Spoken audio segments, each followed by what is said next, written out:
एक सुंदर सा स्वर्ण मंडित मुकुट देखा। उस मुकुट को महाराज धारण किया और मुकुट को धारण करके कुछ सैनिकों को लिया और नगर से बाहर निकल पड़े। और जैसे ही नगर के बाहर गए महाराज, तो क्या देखते हैं कि एक बैल खड़ा है महाराज, और उस बैल के 3 पैर कट चुके हैं, एक पैर में खड़ा है। और वहीं एक गौ माता खड़ी हैं, और वह गौ माता बैल से बात कर रही हैं। क्या कह रही हैं? आंखों से अश्रु बह रहा है और कहती हैं, ऐ मेरे बंधु, तुम्हें बड़ा कष्ट है, तुम्हें बड़ी पीड़ा है। पर बैल क्या कहता है? देवी, तुम दुखी मत हो। तुम क्यों दुखी हो रही हो? तुम इसलिए दुखी हो रही हो कि तुम्हारे गोविंद इस धराधाम को छोड़कर चले गए, या तुम इसलिए दुखी हो रही हो कि बैल तो 4 पैरों का ही अच्छा लगता है, मेरे तो 3 पैर कट चुके हैं। पर चिंता मत करो, इसमें किसी का दोष नहीं है। शास्त्र कहते हैं, जो जैसा कर्म करता है उसे वैसा फल भोगना पड़ता है। राजा परीक्षित कहते हैं, महाराज, ये तो कोई साधारण गाय बैल नहीं है, ऐसा संवाद तो कोई साधारण गाय बैल कर नहीं सकते। तो बोले, कौन है? बोले, गौ माता है धरती और बैल है धर्म। राजा परीक्षित ने देखा कि गौ माता के और इस बैल के बगल में एक विशाल काय पुरुष खड्ग लिए खड़ा है। अरे महाराज, ये धर्म और धरणी के बीच में धूर्त कौन आ गया? देखा कि उस बैल के उस पैर को भी काटना चाहता है जो बचा हुआ है। राजा परीक्षित क्रोध से भर गए। ए दुष्ट, तू कौन है? अरे जिस धराधाम पर मेरी गोविंद ने इन गौ माता की सेवा के लिए अवतार धारण किया है, उनकी धराधाम से जाते ही तुमने ऐसा अत्याचार प्रारंभ कर दिया। मैं तुम्हें दंड दूंगा, ऐ खल, मैं तुम्हें दंड दूंगा। और महाराज जैसे ही राजा परीक्षित क्रोध भर के खड्ग लेकर दौड़े, तो वो जो विशाल काय पुरुष था काला काला, वो राजा परीक्षित की शरण में आ गया। और जैसे ही शरण में आया तो राजा परीक्षित को वह बात याद आ गई जो पांडवों ने कही थी कि कदाचित एक बार शत्रु भी शरण में आए तो उसे क्षमा कर देना। राजा परीक्षित कहते हैं, निश्चिंत हो जाओ, तुम भय से मुक्त हो जाओ, क्योंकि तुम मेरी शरण में आ गए हो, मैं तुम्हें नहीं मारूंगा। पर तुम हो कौन? और तुम इन गौ माता को क्यों कष्ट दे रहे हो?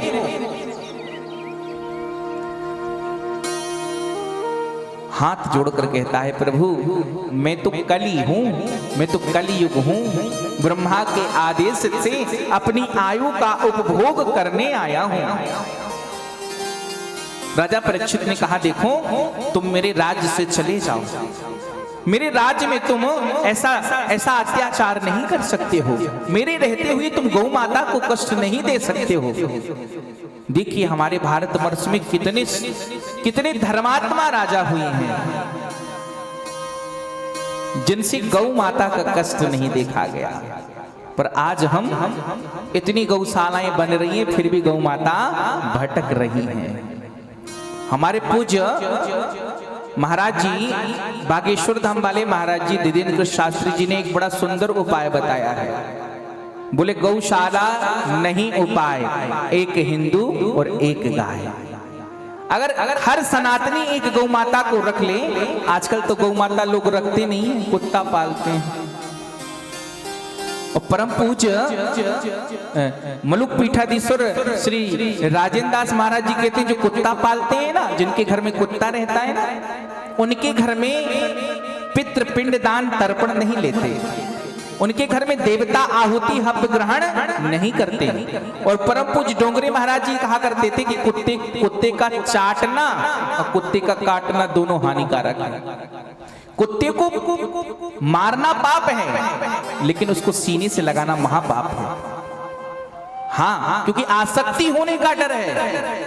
यदि कुत्ते से प्रेम हो गया, और कहीं कदाचित अंत समय में हमारी आप लोग कथा सुनेंगे, जड़ भरत जी की कथा आएगी, आप सुनेंगे उसमें कि जीवों से आसक्ति लगाना उचित नहीं है। इसलिए महाराज कुत्ते को आप रोटी दीजिए, कुत्ते को आप मारिए मत, उसको रखिए लेकिन घर के बाहर। हमारा शास्त्र तो कहता है ना कि प्रथम रोटी गौ माता की और अंतिम रोटी श्वान की, कुत्ते की।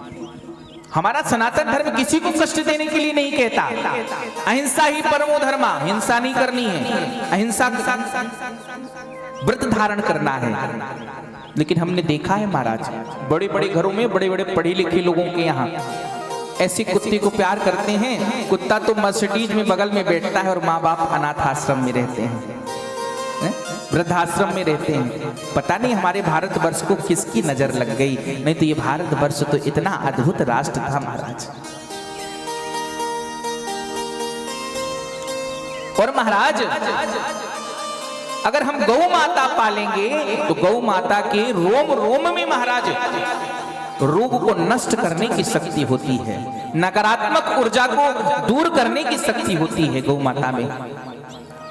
अब महाराज तो विदेश के लोग भी रिसर्च कर रहे हैं गौ माता के पंचगव्य पर, गोमूत्र पर, गोबर पर और दूध पर बड़ी शक्ति होती है माँ के।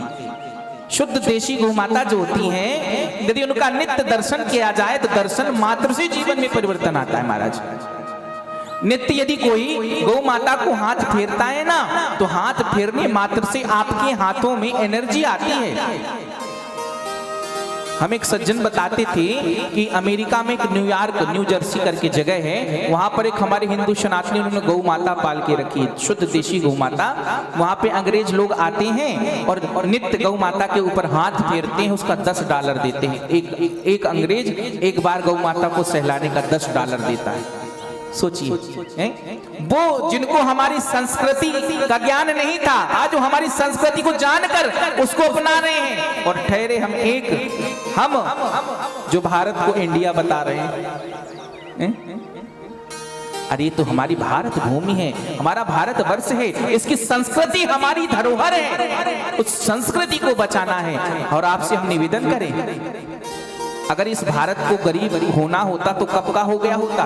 क्यों? क्योंकि कितने हमले हुए भारत पर, कितने विदेशियों ने हमला किया, सब लूट लूट कर ले गए, लेकिन भारत का कुछ बिगड़ा नहीं। क्यों?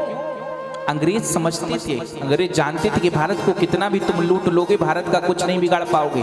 यदि भारत का कुछ करना है तो इसकी संस्कृति को नष्ट करो। जब इसकी संस्कृति नष्ट हो जाएगी तो यह भारत ऑटोमेटिक कमजोर हो जाएगा। बस अब यही प्रभाव जो है धीरे धीरे दिखाई दे रहा है। हम पाश्चात्य सभ्यता की ओर अग्रसर हो रहे हैं और अपनी सभ्यता को छोड़ रहे हैं महाराज।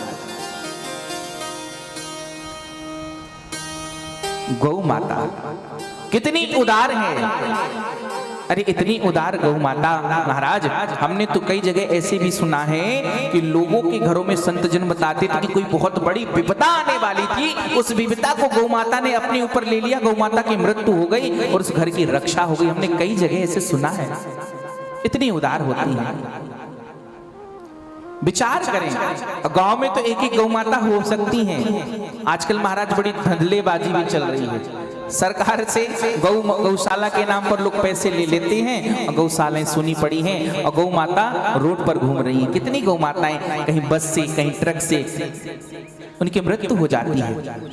पाप लगता है, इसका प्रायश्चित भी नहीं है। कई पापों का प्रायश्चित है लेकिन गौ हत्या के पाप का प्रायश्चित नहीं है। और हम लोग इतने समझदार हैं कि जब तक गौ माता दूध देती है तब तक खूब बढ़िया लगाते हैं, रखते हैं, और जब दूध देना बंद कर देती तो छोड़ देते हैं, जाओ। अब वो गौ माता गई किसी के खेत में, अब वो महापुरुष भी 2 डंडा दिया और ऐसी कड़ाके की धूप में महाराज गौ माता के ऊपर जब प्रहार होता होगा तो कितना कष्ट होता होगा। अरे माँ तो माँ होती है। तो प्रयास करें, कुत्ता पालना है तो घर के बाहर पाले, गौ माता को घर के अंदर पाले। मैं ये कह नहीं रहा कि कुत्ता पाले, हाँ महाराज नहीं तो इस वाणी को कोई यूट्यूब में डाल दे तो महाराज वो तो महाराज जी कह रहे थे कुत्ता पालो, शास्त्र में तो ऐसा ही नहीं। हाँ क्योंकि आजकल संतों के पीछे बड़ी दुनिया पड़ी है। हाँ महाराज, भक्तों के पीछे दुनिया पड़ी है। ये नहीं दिख रहा कि कौन पाप कर रहा है, कौन अत्याचार कर रहा है, कौन दुराचार कर रहा है। छोटी सी बात को पकड़ा, मोबाइल में डाल दिया, लोड बातों पे बातें, बातों पे बातें। मैंने कहने का तात्पर्य, यदि आपको कुत्ते से प्रेम है तो घर के बाहर रखो, लेकिन गौ माता को घर के अंदर रखो और सेवा करो। और देखो फिर महाराज, संतजन तो कहते हैं कि जिस बालक की बुद्धि विकसित ना हो रही हो, गौ माता जहां नित्य बांधी जाती हो, गौ माता के दाहिने पैर की मृत्तिका यदि आप ला के रखो और उस बालक को नित्य मस्तक पर और हृदय पर तिलक करो, कंठ पर, तो उसकी बुद्धि विकसित होने लगती। इतना तेज है गौ माता के स्पर्श मात्र से।